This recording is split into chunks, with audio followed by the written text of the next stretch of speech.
چلیے ہم شروع کرتے ہیں سورۃ الفلق۔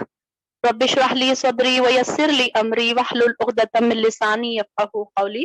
اللهم لا سهل الا ما جعلته سهلا وانت تجعل الحزن اذا شئت سهلا رب يسر ولا تؤثر اللهم فقهنا في الدين اللهم فقهنا في الدين اللهم انی اسألک علما نافعا ورزقا طیبا وعملا متقبلا آمین یا رب العالمین۔ چلیے پارہ نمبر 30 سورۃ الفلق۔ لاسٹ ٹائم ہم نے سورۃ الناس دیکھی تھی، آج ہم دیکھیں گے کہ سورۃ الفلق میں کیا بتایا گیا ہے، اس کا ٹرانسلیشن کیا ہے، اس کی تفسیر کیا ہے، اس کی ڈیٹیل ہم آج سمجھنے کی کوشش کریں گے۔ اللہ تعالی ہم سب کے لیے آسان فرمائے قرآن کو سمجھنا اور قرآن کو ہمارے دل کی بہار بنا دے۔ اللہ تعالیٰ اللہم انت اجعل القرآن ربیع قلوبنا، کہ اللہ ہم کو اس کو سیکھنے کا شوق پیدا کر دے، کہ ہم ایسے ہی نہ بیٹھیں گے چلو پڑھ لیا تو پڑھ لیا، نہیں تو نہیں، بلکہ اس کا شوق ہمارے دلوں میں پیدا کرے۔ اس کی جس طریقے سے ہماری بہنیں پڑھ رہی ہیں، لکھ رہی ہیں، سنا رہی ہیں، اس سے ان کے شوق ظاہر ہو رہے ہیں، تو اللہ تعالیٰ ہمارے اندر شوق پیدا کرے۔ چلے بسم اللہ الرحمن الرحیم۔ سورۃ الفلق مکی ہے یہ سورت، اور اس کے صرف 5 آیتیں ہیں۔ دیکھیے اس کی 5 آیتیں ہیں اور سورہ ناس کی 6 آیتیں ہیں، یہ ٹوٹل 11 آیتیں ہیں، اور یہ دونوں صورتوں کا ایک جوڑا بنتا ہے، یعنی کہ اگر ہم نمازوں میں پڑھیں تو یہ دونوں صورتیں ساتھ ساتھ پڑھی جاتی ہیں اکثر۔ بسم اللہ الرحمن الرحیم۔ قل کہہ دیجئے، اعوذ میں پناہ میں آتی ہوں، برب الفلق، فلق یعنی کہ صبح کے رب کی۔ رب کے معنی تو ہم نے دیکھ لیے، رب کیا ہے؟ پالنے والا، انسان کو پیدا بھی کرنے والا، خالق بھی ہے اور پیدا کرنے والا بھی ہے، کھلانے پلانے والا بھی ہے۔ رب کے میننگ بہت زیادہ آتے ہیں، تو یہاں پر فلق کے کیا معنی ہے پہلے ہم یہ دیکھیں گے۔ یہاں پر تو ہم نے ان شارٹ ہم نے کیا اس کا ترجمہ کیا کہ کہہ دیجئے کہ میں صبح کے پروردگار کی پناہ میں آتی ہوں۔ اب صبح سے کیا مطلب ہے اس کا؟ تو فلق کے معنی کیا ہے؟ پھاڑنا یا الگ ہونا یا پھٹنا۔ تو یہاں پھٹنے کا کیا ہے؟ صبح کی جو روشنی نکلتی ہے، رات سے جب رات ختم ہو کر صبح کی جو روشنی نکلتی ہے تو اس کو کیا کہتے ہیں؟ فلق کہتے ہیں، یعنی کہ پھاڑ کے کوئی چیز باہر آ رہی ہے، رات کے اندھیرے کو چیرتی ہوئی روشنی، یعنی کہ سورج کی کرنیں جب آہستہ سے باہر آتی ہیں تو اس کو کہتے ہیں فلق۔ تو صبح بھی کیا ہے؟ صبح پھاڑ کر، رات کو چیر کر پھاڑ کر صبح پھر نمودار ہوتی ہے۔ تو یہاں پر یعنی کہ فالق کیا ہے؟ فالق یا فلق کی میننگ ہے پھٹنا۔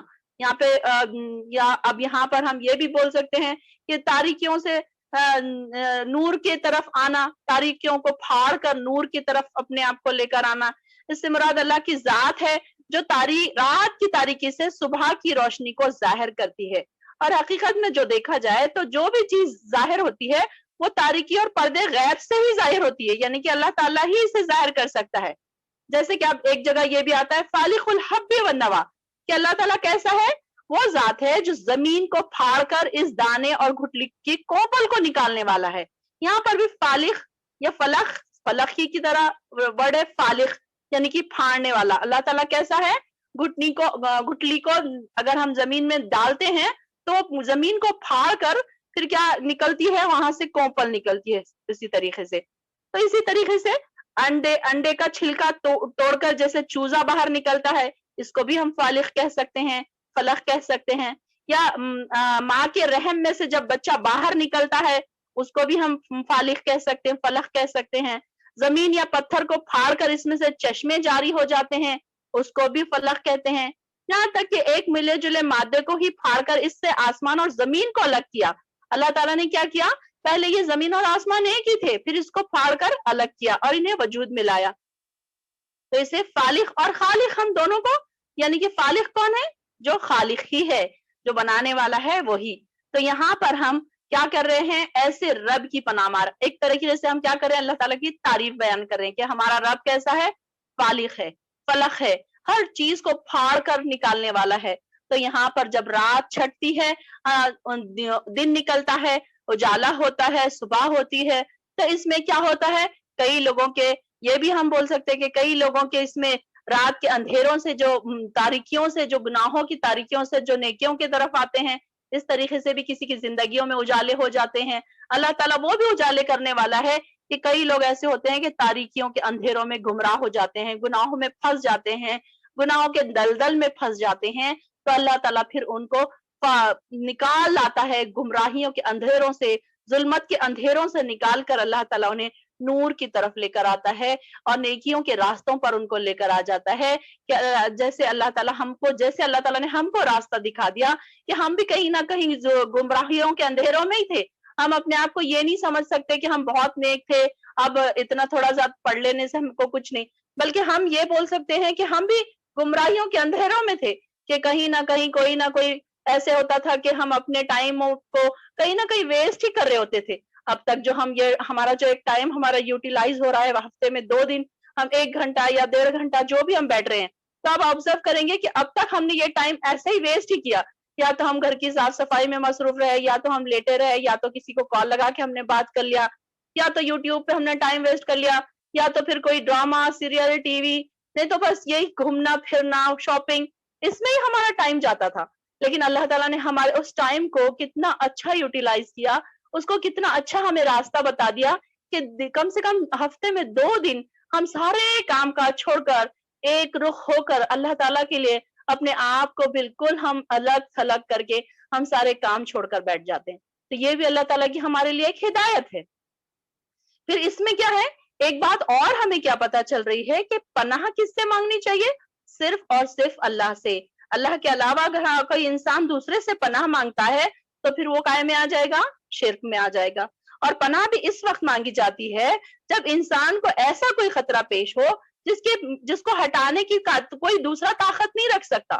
یعنی کہ اب اگر کوئی انسان پریشانی میں مبتلا ہو جائے تو اب اس کو پتا ہے کہ نہ میری بھائی، نہ میری بہن، نہ میری ماں، نہ میرا باپ، یہ جو بھی میری تکلیف آئی ہے اس کو یہ ہٹا نہیں سکتا. تو پھر اب انسان کس کی طرف جائے گا؟ اللہ کی طرف جائے گا. پھر اعوذ باللہ من الشیطان الرجیم، پناہ مانگے گا، اللہ سے پناہ مانگے گا کہ اللہ میں تیری پناہ مانگتی ہوں اس تکلیف سے فلاں چیز جو میرے ساتھ ہو رہی ہے، ان ساری چیزوں سے میں تیری پناہ مانگتی ہوں. اب ہمیں یہ پتا ہے کہ یہ تکلیف کو اللہ کے سوا کوئی نہیں ہٹا سکتا، تو اس لیے ہم ہر وقت کس کی پناہ مانگتے ہیں؟ اللہ کی پناہ مانگتے ہیں. اور کون سا یہاں پہ رب کی تعریف ہو رہی ہے، یہاں پہ الگ الگ طریقوں سے اللہ کی تعریف بیان کی جا رہی ہے. سب سے پہلے کیا کہا گیا؟ قل اعوذ برب الفلق، کہ اللہ میں تیرے صبح کے رب کی پناہ مانگتی ہوں جو پھاڑنے والا ہے دن کو، رات کو دن کو نکالتا ہے پھاڑ کر. پھر کیا ہے؟ من شر ما خلق، کہ اور جو شر ہے دنیا میں، جتنے شر ہے خلق میں، یعنی کہ خلق میں کیا آئے گا؟ اس نے جو پیدا کیا ہے دنیا میں، جو چیزیں پیدا کی ہیں، ہر چیز کے شر سے. اب یہ ہم نے جو پہلے اعوذ بول دیا تو اس کا پیچھے ہی میننگ جا رہا ہے. اب ہم کو بار بار بولنے کی ضرورت نہیں کہ قل اعوذ من شر ما خلق نہیں بولنے کی ضرورت ہے. ہم نے پہلے ایک بار بول دیا قل اعوذ، کہ میں پناہ میں آتی ہوں. اب آگے ہم جتنی چیزوں سے پناہ مانگ رہے ہیں وہ ساری چیزیں ہم کو بار بار یہ بولنے کی ضرورت نہیں ہے. تو اب ہم دوسری آیت میں ہم کس سے پناہ مانگ رہے ہیں کہ اللہ تعالیٰ نے دنیا میں جو چیزیں پیدا کی ہیں اس کے شر سے ہم پناہ مانگ رہے ہیں. اب جو سورہ ناس میں ہم نے دیکھا تھا کہ ہم نے اس میں کس سے پناہ مانگی تھی؟ شیطان سے. اور دل کے جو وسوسے ہیں، اندرونی جو چیزیں ہمارے اندر آ رہی تھی، جو ہمیں وسوسے آ رہے تھے، جو ہمیں خیالات آ رہے تھے، اس وجہ سے ہم شیطان کے پھندوں میں پھنس رہے تھے، تو یہ ساری چیزوں سے ہم پناہ مانگ رہے تھے. اور یہاں پر ہم کیا کر رہے ہیں؟ یہاں پر آل اوور ساری چیزوں سے. اب ہم اس کی کاؤنٹنگ نہیں کر سکتے کہ کیا کیا چیز ہمارے لیے شر ہو سکتی ہے دنیا میں. اللہ تعالیٰ نے دنیا میں جو چیزیں پیدا کی ہیں تو اس میں ہر چیز میں شر بھی ہے، خیر بھی ہے. ہم کو اب یہ لینے کی بات ہے کہ ہم کس سے ہمیں شر مل رہا ہے، کس سے ہمیں خیر مل رہا ہے. اب ایک ایگزامپل آپ دیکھیے کہ موبائل، اللہ تعالیٰ نے انسان نے ایک موبائل انوینٹ کیا. موبائل تو بڑی اچھی چیز ہے ہمارے اور آپ کے لیے، تو بڑی ہی خیر ہے اس میں. ہم قرآن سیکھ رہے ہیں، قرآن لکھ رہے ہیں، قرآن یاد کر رہے ہیں، ہر چیز ہم اس سے سیکھ رہے ہیں، لوگوں تک ہم اپنا علم پہنچا رہے ہیں، لوگوں کو ریمائنڈرز دے رہے ہیں. تو اس طریقے سے ہم کیا کر رہے ہیں؟ اس کا فائدہ اٹھا کر. اور لیکن اب اس کا اپوزٹ اگر ہم روپ دیکھیں تو اس کا دوسرا جو رخ دیکھیں ہم موبائل کا، تو جو ہماری نیو جنریشن ہے تو ان کے لیے یہ شر ہے. تو وہ کیسے ان سے نقصان اٹھا رہی ہے؟ کوئی موویز دیکھ رہا ہے، کوئی گرلز بوائز آپس میں چیٹنگ کر رہے ہیں، کوئی اپنے فوٹوز پوسٹ کر رہے ہیں فیس بک پہ، انسٹاگرام پہ، اپنی شادی کے فوٹوز، اپنے پرسنل فوٹوز، کوئی اسٹیٹس پہ اپنے فوٹوز لگا رہے ہیں، کوئی اپنے بچوں کے فوٹوز لگا رہے ہیں، کوئی اپنی بہنوں کے فوٹوز لگا رہے ہیں. تو اس طریقے سے وہ کیا ہے ان کے لیے شر ثابت ہو رہا ہے. تو موبائل جس طریقے سے رات رات بھر بچے موبائلوں میں موویز دیکھ رہے ہیں، چیٹنگ کر رہے ہیں، اکثر ماؤں کو والدین کو پتا بھی نہیں ہوتا، کیونکہ اکثر والدین اتنا زیادہ موبائل کے بارے میں جانتے بھی نہیں ہوتے ہیں، اور بیچارے والدین دن بھر کام کاج کر کے وہ تھک کر سو جاتے ہیں، اور ان کی اولادیں جو کہ دن بھر فری مائنڈ رہتی ہیں تو وہ رات بھر موبائلوں میں اپنے ٹائم ویسٹ کرتی ہیں، اور پھر دن میں آدھے دن سوتے ہیں. تو یہ چیز ان کے لیے کیا پیدا ہو رہی ہے؟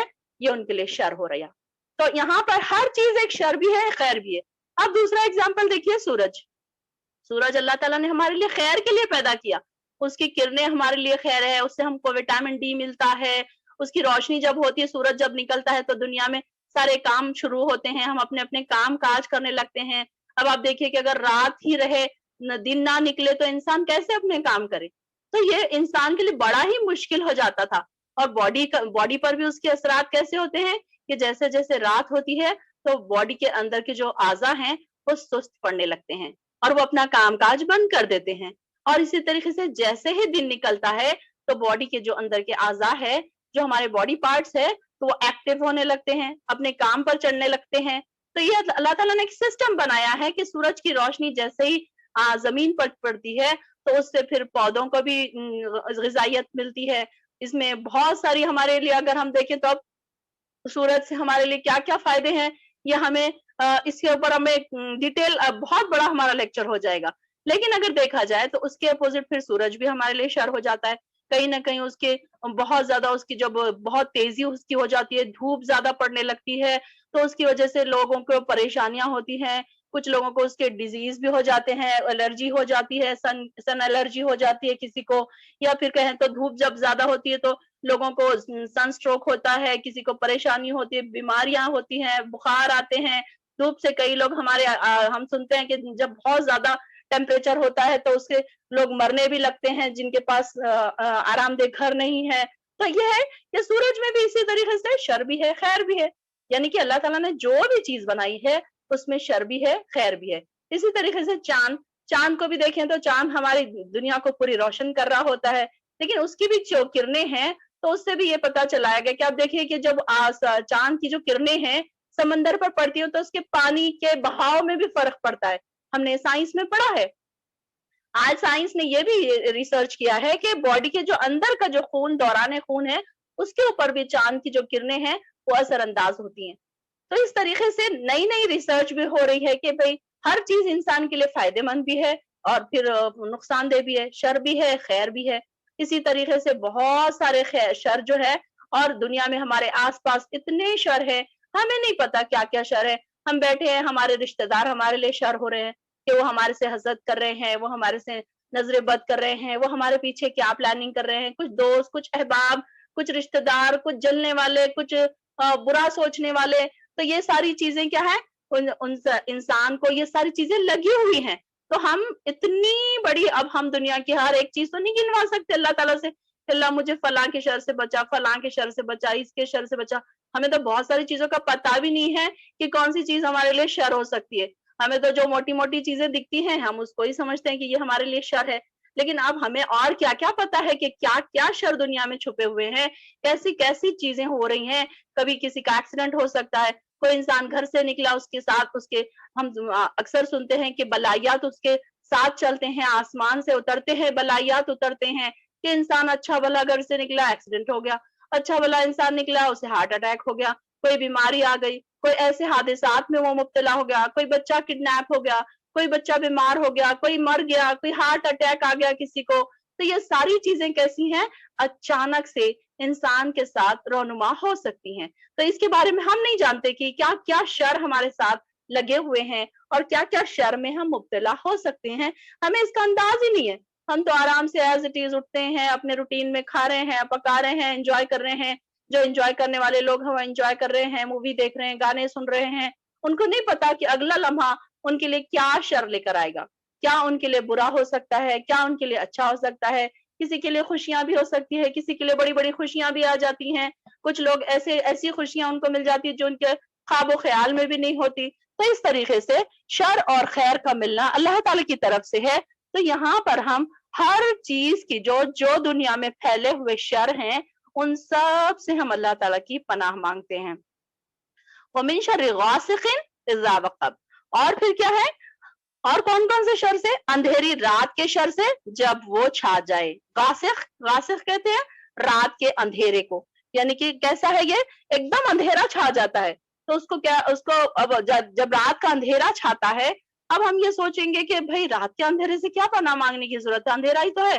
لیکن آپ دیکھیں گے کہ رات کے اندھیرے میں ہی زیادہ تر کرائم ہوتے ہیں، زیادہ تر لوگ رات کے اندھیروں میں ہی گناہ کے کام کرتے ہیں تاکہ انہیں کوئی نہ دیکھے.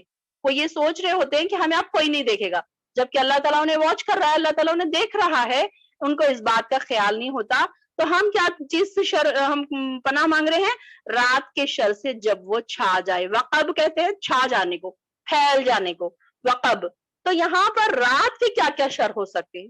اب رات میں دیکھیے کہ لوگ کیا کرتے ہیں، چوری، ڈاکہ، زنی، جو بھی ہے رات کے اندھیرے کے بعد ہی لوگ یہ سب کرنے لگتے ہیں. پھر اسی طریقے سے یہ دیکھیں کہ جو عملیات کرنے والے لوگ ہیں راتوں میں قبرستان میں جا کر بیٹھتے ہیں. اسی طریقے سے وہ وہاں پر جا کے اپنے کام کاج کرتے ہیں، جو جن کے اوپر جادو کرنا ہے، جن کے اوپر یہ ساری چیزیں کرنا ہے. تو یہ سب کیا ہے؟ یہ سب رات میں ہی جا کر پھر کرتے ہیں. آپ کیسے اور کہ جیسے لوٹ مار ہے، زنا ہے، اور کسی کی عزت کو لوٹنا ہے. تو یہ ساری چیزیں ایسے اندھیروں میں کی جاتی ہیں کہ کیا ہے، لوگ ان کو دیکھیں نہ. اور پھر کیا کریں کہ عرب میں بھی کیا دستور تھا کہ جب کسی قبیلے پر لوٹ مار کرنی ہوتی تو رات میں سارا سفر ختم کر لیتے اور صبح کی روشنی ہوتے ہی کیا کرتے؟ خاموش ہو جاتے. یعنی کہ ان کا بھی یہ تھا کہ دن بھر وہ ایسے ہی رات بھر ایسے ہی کام کیا کرتے کہ ان کو کوئی نہ دیکھے. تو اب یا رات میں ساری چیزیں ہو سکتی ہیں، جادو ہو سکتے ہیں، عملیات ہو سکتے ہیں. اب دیکھیے کہ ہم رات کے اندھیروں سے ہم ڈرتے بھی کتنا ہے، حالانکہ ایسا کوئی ہم کو نظر نہیں آتی کوئی چیز. اب ہم کو کہیں اگر جانا ہو تو ہم دن میں چلے جائیں گے، اگر رات کو جانے کے لیے کہے تو کیا ہوگا؟ نہیں مجھے تو بہت ڈر لگتا ہے اندھیرے میں جانے سے. ہم گھر کے باہر نکلنے سے بھی ڈرتے ہیں. لائٹ چلی جائے، رات کا اندھیرا ہے، لائٹ چلی جائے تو انسان کتنا ڈرتا ہے، فوراً کینڈلز ڈھونڈنے لگتا ہے، چراغ جلانے لگتا ہے، کچھ نہ کچھ کرنے لگتا ہے کہ نہیں اتنا اندھیرا ہے مجھے ڈر لگ رہا ہے. بچے بھی ڈرتے ہیں، بڑے بھی ڈرتے ہیں. کہ ہمارے دلوں میں اندھیرے کا ایک خوف ہے کہ یہ کہیں ہمیں کچھ ہو نہ جائے، کہ ہم اپنے آپ میں ڈرتے رہتے ہیں کہ یہ جو اندھیرا ہے یہ چیز ہی ایسی ہے کہ یہ سارے گناہ اس میں ہوتے ہیں، سارے شر اس میں ہوتے ہیں. تو ہم اس میں اندھیرے کے شر، رات کے شر سے بھی ہم وہ پناہ مانگ رہے ہیں جب وہ چھا جائے. تو یہاں پر رات کے جو بہت سارے گناہ ہو سکتے ہیں، بہت سارے شر ہو سکتے ہیں، جس کے بارے میں ہم ابھی اتنی ڈیٹیل نہیں پڑھ سکتے. پھر آگے ہماری آیت کیا ہے؟ وَمِن شَرِّ النَّفَّاثَاتِ.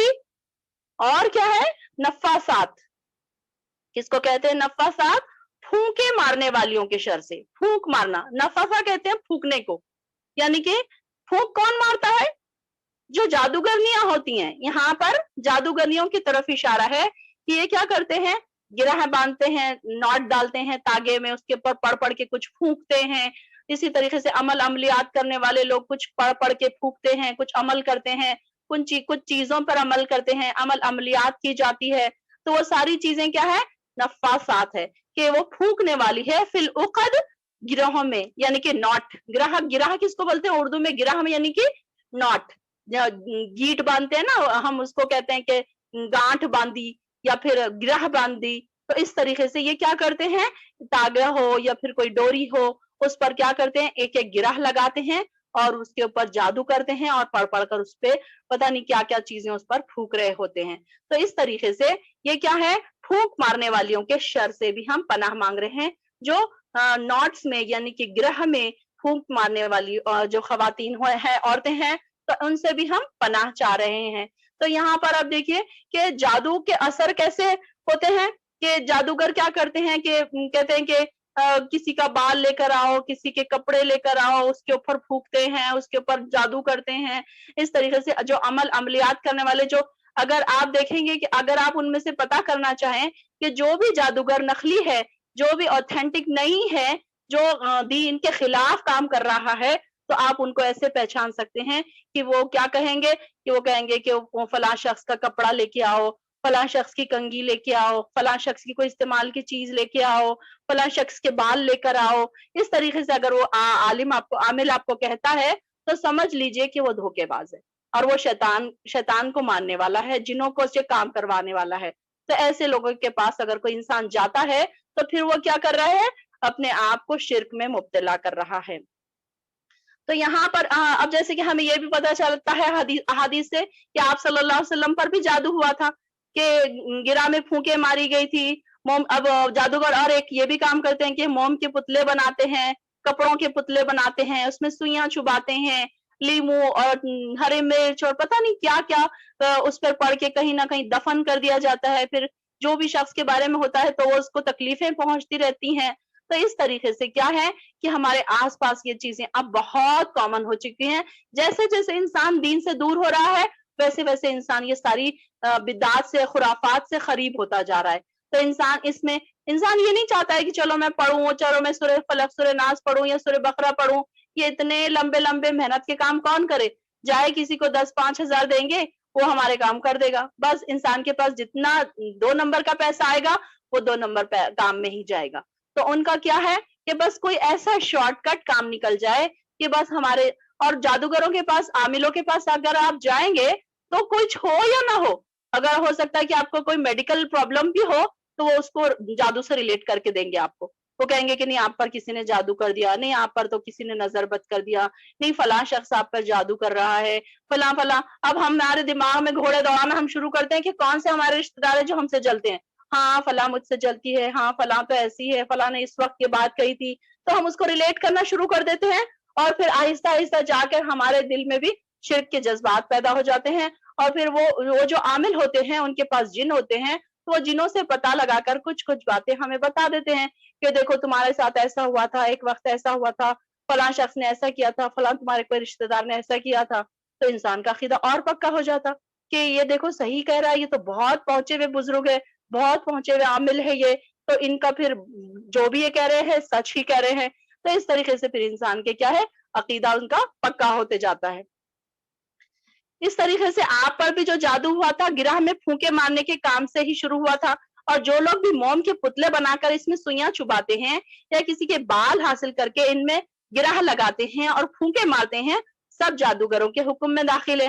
اور ہمارے یہاں ایسے لوگوں کو جادوگر نہیں بلکہ عامل کہا جاتا ہے، حالانکہ یہ کیا ہے جادو ہے۔ اور جادو کرنا کیا کہا گیا سورہ بقرہ میں کہ جادو کفر ہے۔ جیسے سورہ بقرہ کی آیت نمبر 102 میں یہ ہم نے پڑھا تھا کہ جادو کرنا کیا ہے کفر ہے۔ بعض لوگوں کا خیال ہے کہ جادو کفر کا کام ہے، اس لیے جادو کا اثر ایماندار یا مومن پہ نہیں ہو سکتا۔ اب یہ سوچتے کہ نہیں ہم تو روز پڑھتے ہیں، ہم تو اذکار بھی پڑھتے ہیں، ہم تو قرآن بھی پڑھتے ہیں، تو ہمارے پر تو نہیں ہو سکتا۔ اکثر لوگ سوچتے ہیں کہ میرے ساتھ ایسا کیسے ہوا، میں تو بہت اذکار پڑھتی ہوں، میں تو بہت قرآن پڑھتی ہوں، میرے ساتھ یہ ایسا کیسے ہو گیا، فلاں چیز ایسی کیسی ہو گئی۔ تو یہ بات ہم نہیں کر سکتے کیونکہ اس بات سے ہمیں یہ پتا رسول اللہ صلی اللہ علیہ وسلم پر بھی جادو ہوا تھا، تو اس بات سے ہم نہیں گریز کر سکتے کہ جادو کسی پر بھی ہو سکتا ہے۔ اب دیکھیں کہ حضور صلی اللہ علیہ وسلم تو دن اور رات پڑھنے والے تھے، اللہ کے چہیتے تھے، اور ایسے انسان کے اوپر بھی جادو ہوا، جادو کا اثر ظاہر ہوا، اور رسول اللہ علیہ وسلم پر جادو ہوا، ان کی طبیعت پر اس کا اثر بھی ہو گیا۔ اور یہ بات صحیح حدیث میں بھی ثابت ہے کہ جب آپ صلی اللہ علیہ وسلم پر جادو ہوا تو کیا ہوا کہ آپ جو بھی کرتے تو ایک بار سیدنا عائشہ رضی اللہ عنہا فرماتی ہے کہ جب آپ صلی اللہ علیہ وسلم صلح حدیبیہ سے واپس لوٹے تو آپ پر جادو کیا گیا، جس کا اثر یہ ہوا کہ آپ صلی اللہ علیہ وسلم کو معلوم ہوتا تھا کہ آپ ایک کام کر رہے ہیں، حالانکہ وہ نہیں کر رہے ہوتے تھے۔ آخر آپ نے یعنی کہ کبھی ایسا لگتا تھا نا آپ نے نماز پڑھ لی، آپ نے نہیں پڑھی ہوتی تھی، آپ کو ایسا لگتا تھا کسی بیوی کے وہاں آپ گئے، آپ نہیں گئے تھے، یعنی کہ بھول پڑ رہی تھی اور کچھ چیزیں بھول رہے تھے۔ لوگوں کا یہ چاہ تھی کہ یہ قرآن بھول جائے، یہ اسلام کی طرف لوگوں کو بلانا بھول جائے۔ دشمنوں کی یہ خواہش تھی کہ ان کو ہم یہ ساری چیزیں ان کے دماغ سے مٹا دیں۔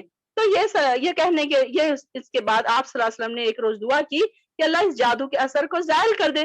پھر آپ صلی اللہ علیہ وسلم فرمانے لگے حضرت عائشہ رضی اللہ عنہا تجھے معلوم ہوا کہ اللہ نے مجھے وہ تدبیر بتا دی جس سے مجھے اس تکلیف کے شفا ہو جائے گی۔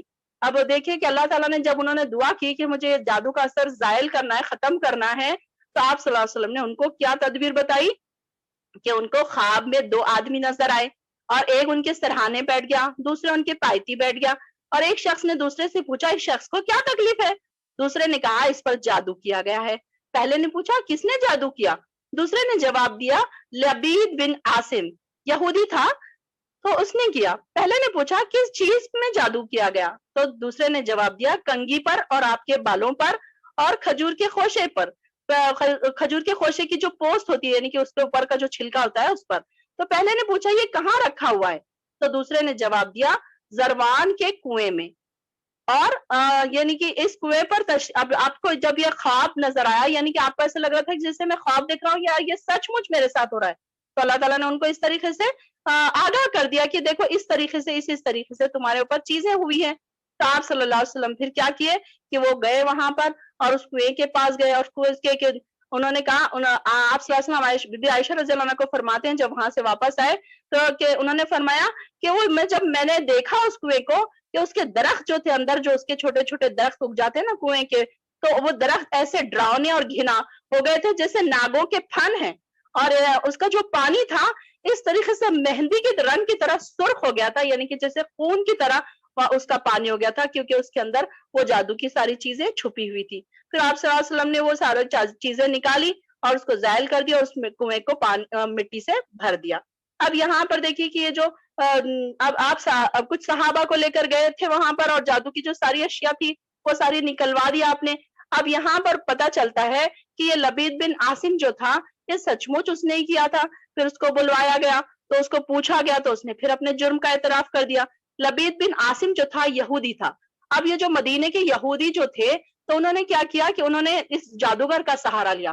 انہوں نے کہا کہ ہم نے اس نبی پر بہت کوششیں کر لی اس کو تکلیف پہنچانے کی کہ یہ اپنے کام سے باز ہی نہیں آتا، تو اب ہم چاہتے ہیں کہ تو ان پر ایسا کچھ جادو کر کہ ہمارا کام آسان ہو جائے۔ تو اب انہوں نے کہا، انہوں نے دیکھا کہ ہم نے تو ساری چالیں چل لی لیکن اس کو تو اس نبی کو کچھ نہیں فرق پڑتا، تو انہوں نے یہ سوچا کہ اب ہم کیا کریں کہ اس پر جادو کریں، جادو کے اثر سے پھر اس کے اوپر ہمارا سارا آسان ہو جائے گا۔ تو لبید بن عاصم نے کیا کہا کہ اس نے کیا کیا کہ جو اس کی جو دو لڑکیاں تھی وہ بھی جادوگری کے فن میں ماہر تھی اور ان لڑکیوں نے ہی کسی طریقے سے آپ کے سر کے بال حاصل کر کے ان میں گرہ لگائی تھی، اور اس میں کیا تھا زبان کے کنویں سے جو اشیاء برآمد ہوئی تھی مطلب ملی تھی جو چیزیں، اس میں کنگھی اور بالوں کا ایک کے اندر 11 گرہ پڑی ہوئی تھی، یعنی کہ بال کے اوپر انہوں نے کیا کیے تھے ایسی گرہ یعنی کہ نوٹس باندھی تھی، اور ایک موم کا پتلا بھی تھا جس میں سوئیاں بھی چبھی ہوئی تھی۔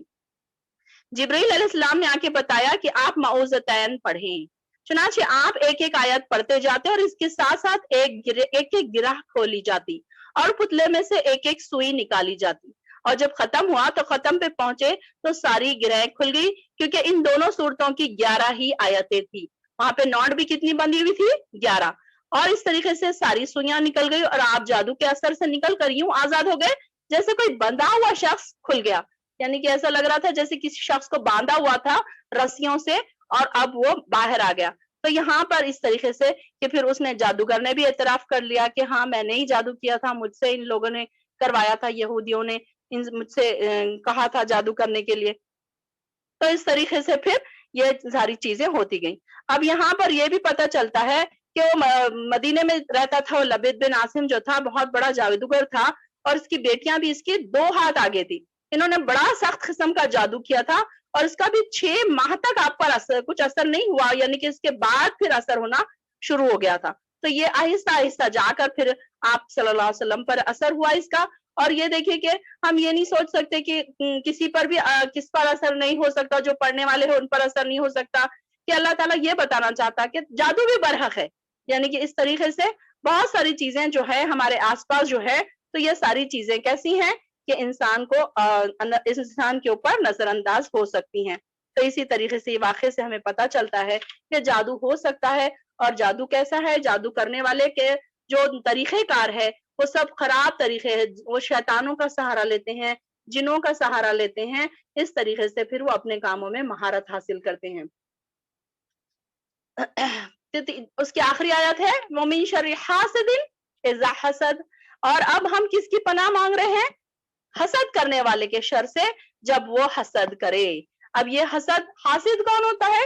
کہ کوئی انسان ایسے ہوتے ہیں جو یہ نہیں پسند کرتے، آپ کی کامیابیوں کو دیکھ کر خوش نہیں ہوتے، جلتے ہیں، کچھ رشتہ دار ہمارے آس پاس ایسے ہوتے ہیں، یا کچھ ہمارے فرینڈس اور کوئی ایسے بھی ہوتے ہیں ہمارے آس پاس کے پڑوسی یا فرینڈس، کچھ ہمارے ایسے ہوتے ہیں کہ جو ان کو یہ ترقی برداشت نہیں ہوتی، کہ ان کو پھر یہ لگتا ہے کہ ارے ان کو اتنا مل رہا ہے مجھے نہیں مل رہا ہے، ان کا شوہر ان کو اتنا پسند کرتا ہے، گھمانے لے جاتا ہے، مجھے نہیں لے جاتا ان کو۔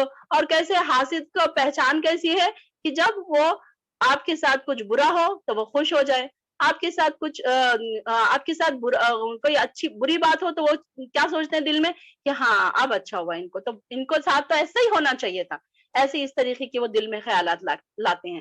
تو جب خوشی ملتی ہے، کوئی پریشانیوں سے نجات ملتی ہے تو وہ دکھی ہو جاتے ہیں، دل میں کوڑنے لگتے ہیں کہ ان کے ساتھ تو ہمیشہ اچھا ہی ہوتا ہے، میں اتنے نیکیوں کے کام کرتی ہوں میرے ساتھ کچھ نہیں ہوتا، میں تو اتنا نمازیں پڑھتی ہوں، میں تو اتنا قرآن پڑھتی ہوں، اور دیکھیے میرے ساتھ ہی ایسا ہوتا ہے، فلاں دیکھو کہ بالکل نہیں کبھی عبادت کرتی، بالکل نماز نہیں پڑھتی، اور اس کو دیکھو اللہ تعالیٰ نے کتنی دنیا دے رکھی ہے۔ تو دنیا جب ہم آس پاس اپنے دیکھتے ہیں لوگوں کو کہ جن کو دنیاوی عیش و عشرت ملی ہے، گھروں سے بھی، پیسے سے بھی، حرام مال کی کمائی ہے ان کے لیے، حرام ہو یا حلال ہو ان کے لیے دونوں بھی برابر ہے، تو یہ ساری چیزیں جب کسی انسان کو مل رہی ہوتی ہے تو اس کا یہ مطلب ہرگز نہیں ہے کہ اللہ تعالیٰ ان سے راضی ہے۔ ہو سکتا ہے کہ اللہ تعالیٰ ناراض ہو کر ان کو دنیاوی چیزوں میں ایسا مبتلا کر رہا ہے کہ وہ دین کی طرف نہ آئے، کوئی عبادتوں کی طرف نہ آئے، تو اس طریقے سے وہ اپنی ہی ان ساری چیزوں میں بزی رہیں کہ اب ان کو اللہ تعالیٰ کی طرف آنے کا ٹائم ہی نہ ملے، کہ انسان جب پریشان ہوتا ہے تو زیادہ اللہ تعالیٰ کی طرف رجوع کرتا ہے۔ دیکھیے آپ خود دیکھیے کہ ہمارے پاس جب کوئی پریشانی آتی ہے تو ہم لمبی لمبی نمازیں پڑھتے ہیں، لمبے لمبے سجدے کرتے ہیں، اور جیسے ہی ہم پریشانیوں سے باہر نکلتے ہیں تو پھر ہماری وہی نمازیں ہو جاتی ہیں شارٹ کٹ، چھوٹے چھوٹے سورے پڑھنے لگتے ہیں، چھوٹے چھوٹے سجدے کرنے لگتے ہیں۔ ہمارا خود طریقہ کار اپنے آپ کو چیک کریے کہ کیا ایسا نہیں ہوتا ہمارے ساتھ کہ جب نمازیں پڑھتے ہیں تو ہماری بڑی لمبی لمبی تہجدیں، کئی بہنوں کو میں نے دیکھا ہے کہ جیسے ہی پریشانی آتی ہے تہجد شروع کر دیتے ہیں، جیسے ہی پریشانی ختم ہوتی ہے فرض نمازیں بھی چھوڑنا شروع کر دیتے ہیں کہ کبھی پڑھ لی کبھی نہیں پڑھی، تو یہ کیسی بات ہے؟ تو یہاں پر ہم ان ساری چیزوں سے، شر سے پناہ مانگ رہے ہیں جو حاسد ہے، جو حسد کرنے والے ہیں، جو نظر لگانے والے ہیں، جو نظر بد لگانے والے ہیں۔ اب یہ اتنی آیت پڑھ کے ہم کو یہ ریئلائز ہو رہا ہے کہ اگر ہم ایک سورہ بھی پڑھ لیں تو ہم کتنی چیزوں سے بچ رہے ہیں، کتنے ہمارے آس پاس۔ اور پہلے کے زمانے میں لوگ بڑے خوش ہونے والے ہوتے تھے، جیسے ہی کسی کو خوشی ہوتی تھی بڑے سارے گلی کے لوگ خوش ہوتے تھے۔ آج کے زمانے میں کیسا ہے؟ کوئی آپ سے خوش نہیں ہوتا، کوئی اگر آپ کے گھر کوئی خوشی آئی تو کوئی آپ کو مبارکباد دینے تک نہیں آتا، کیونکہ لوگوں کے اندر حسد بہت زیادہ ہو چکا ہے، لوگوں کے اندر ایک دوسرے کے لیے حرص اتنی ہو گئی ہے کہ ان کے پاس ہے تو میرے پاس کیوں نہیں ہے، میرے پاس بھی ہوتا تو کتنا اچھا ہوتا، ان کے پاس ہے، یہ ان کا اتنا بڑا بنگلہ ہے میرے پاس نہیں ہے، ان کے پاس اتنی بڑی کار ہے میرے پاس نہیں ہے، دیکھو ان کے پاس اتنا ہے، ان کے پاس فلاں ساروں کے پاس ہے میرے پاس ہی نہیں ہے۔ تو یہ سب کیا ہے؟ حسد کی فیلنگ ہے۔ تو یہ ہم کیا پناہ مانگ رہے ہیں اللہ سے؟ من شر حاسد اذا حسد، کہ یہاں انسان کیا ہوتا ہے پھر کہ انسان خوش ہوتا ہے اگر کوئی چیز اسے چھن جاتی ہے، تو حسد کرنے والا انسان بڑا خوش ہوتا ہے کہ اس سے وہ چیز چھن گئی ہے۔ تو اس طریقے سے ہمیں ہر وقت حاسدوں کے حسد سے پناہ مانگنے کی ضرورت ہے۔ تو اب ہم دیکھیے کہ ہم کو کبھی یاد نہیں رہتا دعاؤں میں کہ اللہ حاسدوں کے حسد سے بچا، ہم نہیں بولتے، اتنا ہمارا دماغ نہیں جاتا، لیکن اگر دیکھیے کہ ہم صبح اور شام کئی احادیث میں یہ بھی آتا ہے کہ یہ دونوں صورتوں کو ہر نماز کے بعد بھی پڑھنے کی آپ صلی اللہ علیہ وسلم نے تلقین کی ہے کہ ہر نماز کے بعد بھی یہ سورے پڑھا کرے۔ اگر اتنا نہیں ہوتا ہے تو کم سے کم صبح شام کے اذکار میں پڑھ لیں، اتنا بھی نہیں ہوتا ہے تو کم سے کم شام میں پڑھ لیں، کم سے کم صبح میں پڑھ لیں، جیسے بھی۔ اب ہمیں اس کی اہمیت معلوم ہو رہی ہے، ایک ایک آیت کا ہمیں ٹرانسلیشن معلوم ہو رہا ہے، تو ہمیں یہ پتا چل رہا ہے کہ کیا کیا چیزیں اس میں ہیں جن سے ہم پناہ مانگ رہے ہیں۔ ہم اگر دعا کرنے بیٹھے تو اگر آج تک ہم اپنی دعاؤں کا جائزہ اگر لیں تو ہمیں ریئلائز ہوگا کہ ان ساری چیزوں سے تو ہم نے کبھی پناہ مانگی ہی نہیں اللہ کی، ہم نے تو بولا ہی نہیں اللہ کو کہ اللہ ہم کو ان ساری چیزوں سے بچا۔ کبھی ہم نے رات کے شر سے پناہ مانگی؟ خلق میں جو جو چیزیں پیدا ہوئی ہیں اس کی پناہ مانگی ہم نے؟ تو دیکھیے کہ یہ ساری چیزیں اس میں اتنی لمبی وسیع چیزیں اس میں آ گئی۔ جب ہم خلق بھی بول رہے ہیں تو ہم اس کی کاؤنٹنگ نہیں کر سکتے کہ خلق میں کتنی چیزیں ہیں جو ہمارے لیے شر ثابت ہو سکتی ہیں۔ پھر اس طریقے سے رات بھی جو ہے، رات بھی ہمارے لیے کیسے کیسے شر لا سکتی ہے، ہمیں نہیں پتا کہ آج رات انسان کے ساتھ کیا ہونے والا ہے، کون سے کون سے شخص کے ساتھ اس رات میں کیا برا ہونے والا ہے، کیا اچھا ہونے والا ہے، یہ ہم نہیں بول سکتے۔ پھر ہمیں یہ بھی نہیں پتا کہ نفاساتی فی الوقت، کہ ہمارے آس پاس کون سے ایسے لوگ ہیں جو جادو کر رہے ہیں، جو ہمارے خلاف کوششیں کر رہے ہیں، اور پھر وہ ہمیں ان کے بارے میں نہیں پتا ہوتا، کیونکہ وہ لوگ تو ایسے اور ہمارے سامنے رہتے ہیں جیسے بڑے ہمارے ویل وشرز ہیں۔ تو یہاں پر ان ساری چیزوں سے صرف 5 آیتیں ہیں، دیکھیے اس کی 5 ہے اور اس کی 11 ہے، لیکن یہ ساری صرف ان کی اتنی سی آیتوں میں ہم کتنی لمبی لمبی چیزیں مانگ چکے ہیں کہ اس کا ہمیں احساس ہی نہیں کہ ہم اتنی ساری چیزوں سے اللہ کی پناہ میں آ گئے ہم، اور یہ ساری چیزیں اللہ تعالیٰ کے پناہ میں آنے کے بعد ہم ان ساری چیزوں سے بچ گئے۔ تو یہ کتنی اگر آپ دیکھیں گے، اب اگر آپ سورہ ناس اور فلق پڑھیں گے تو آپ کو یہ ریئلائز ہوگا کہ یہ ساری چیزیں اب ہم کتنی چیزوں سے اب پناہ میں آ گئے۔ اب تک ہم نے پڑھی تھی لیکن ہم کو یہ ریئلائز نہیں ہوا تھا کہ کیا کیا چیزوں سے ہم پناہ میں آ رہے ہیں، کیا کیا چیزیں ہم مانگ رہے ہیں، ہمیں یہ پتہ ہی نہیں تھا کہ یہ چیزیں بھی ہو سکتی ہیں۔ ہمارے تو خیال بھی نہیں جائے گا کہ ہمارے بارے میں کوئی ایسے شر دماغ میں لا رہا ہے، یا ہمارے بارے میں کوئی ایسا بھی سوچتا ہے، دن رات ہمارے ساتھ اچھے رہنے والے، دن رات ہمارے ساتھ اٹھنے بیٹھنے والے لوگ ہمارے ساتھ کیسے ان کے دلوں میں شر ہے، ہم نہیں جان سکتے، ہم کسی کے دل میں نہیں جھانک سکتے۔ ہم تو سوچ رہے ہیں کہ وہ ہمارے بڑے ویل وشرز ہیں، وہ ہمارے ساتھ کھاتے ہیں، پیتے ہیں، گھومتے ہیں، پھرتے ہیں، لیکن ہمیں کیا پتا کہ ان کے دل میں کیا شر ہے، ان کے دل میں کیا خرابی ہے۔ تو یہ ساری چیزوں کے شر سے ہم اللہ سے اس سورہ میں پناہ مانگتے ہیں۔ تو اب ہمیں یہ ریئلائز ہوا، تو ہمیں کوشش کرنی چاہیے کہ جتنا ہو سکے ہم اس سورے کو زیادہ سے زیادہ پڑھیں، اپنے بچوں کو یاد کرائیں، اور اپنے بچوں پہ پڑھ کے بھی پھوکا کریں۔ چھوٹے بچے ہیں، پڑھتے ہیں، کبھی نہیں پڑھتے ہیں، تو یہ 2 صورتیں جب بھی بچے اسکول جائیں یا باہر جائیں، تو ایک طریقے سے ہم نے بچوں کو بھی کیا کیا، اللہ کی پناہ میں دے دی۔ تو اس طریقے سے جب اللہ کی پناہ میں چلے جائیں گے ہمارے اولادیں یا ہمارے شوہر، جن کے بھی اوپر ہم یہ سورہ پڑھ کے پھونک رہے ہیں، تو یہ جتنی چیزوں کے بارے میں ہم نے ابھی پڑھا ہے، تو وہ ساری چیزوں سے پھر وہ سارے کے سارے اللہ کی پناہ میں آ جائیں گے۔ تو یہ سورہ بڑا ہی تفسیر کے بعد ہمیں پتا چلا کہ بڑا ہی ویلیویبل سورہ ہے، جس کی وجہ سے ہم بہت ساری چیزوں سے بچ سکتے ہیں۔ چھوٹی سی 5 آیتیں ہیں، لیکن ہم بچتے کتنی چیزوں سے ہیں، اس کی اگر ہم تفسیر لکھنے بیٹھے تو کافی ہمارے پیجز بھر جائیں۔ تو اس کو اپنی عادت بنائیے، مارننگ اور ایوننگ اذکار کی بھی عادت بنائیے، اور اس میں ساتھ ساتھ یہ سورہ پڑھنے کی بھی عادت بنائیے۔ اور امید کرتی ہوں کہ آپ سب کو یہ سمجھ آ گئی ہوگی سورہ۔ وآخر الدعوانا الحمد للہ رب العالمین۔ السلام علیکم ورحمۃ اللہ وبرکاتہ۔